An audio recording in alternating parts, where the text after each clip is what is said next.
IFK അങ്ങനെ പുതിയ വിശേഷമായിട്ടൊന്നുമില്ല. എല്ലാ വർഷവും ഞാൻ വരാറുണ്ട്, മാക്സിമം ശ്രമിക്കാറുണ്ട് വരാൻ വേണ്ടിയിട്ട്. ഇപ്പോൾ ഹൈദരാബാദായിരുന്നു, ഇന്നലെ എത്തിയതേ ഉള്ളൂ. അപ്പോൾ ഇനിയിപ്പോൾ 2 ദിവസം കൂടെ അല്ലേ ഉള്ളൂ. അപ്പോൾ അതുകൊണ്ട് നാളെയും കൂടെ വരണമെന്ന്, നാളെ മറ്റന്നാളും കൂടെ വരണമെന്ന് ആഗ്രഹമുണ്ട്. സിനിമയൊന്നും കാണാൻ പറ്റിയില്ല, കാരണം ഞാനിവിടെ ഉണ്ടായിരുന്നില്ല. അതുകൊണ്ട് തന്നെ സിനിമ കാണാൻ പറ്റിയില്ല. കഴിഞ്ഞ വർഷം കണ്ടിരുന്നു, ഈ വർഷം കാണാൻ പറ്റിയില്ല. ശ്രമിക്കുന്നുണ്ട്. ഞാനിപ്പോൾ തെലുങ്ക് വർക്കാണ് ചെയ്തുകൊണ്ടിരിക്കുന്നത്. ഇനിയിപ്പോൾ 22 തിരിച്ചു പോകണം. മലയാളവും ഇപ്പോൾ മലയാളം ഒരെണ്ണം ചെയ്തുകൊണ്ടിരിക്കുകയാണ്, ഹാഫ് ആയതേ ഉള്ളൂ. അങ്ങനെ നടക്കുന്നു. എമ്പുരാനിൽ ഞാൻ ഉണ്ടാവില്ല, കാരണം എൻ്റെ ഫാൻ മരിച്ചു പോയല്ലോ.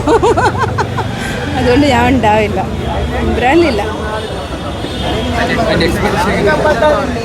സൂപ്പറാണ്, പറയാൻ വാക്കുകളില്ല. നമ്മൾ വെയിറ്റ് ആൻഡ് സീ. അപ്പോൾ താങ്ക് യു സോ മച്ച് കേട്ടോ. ശരി.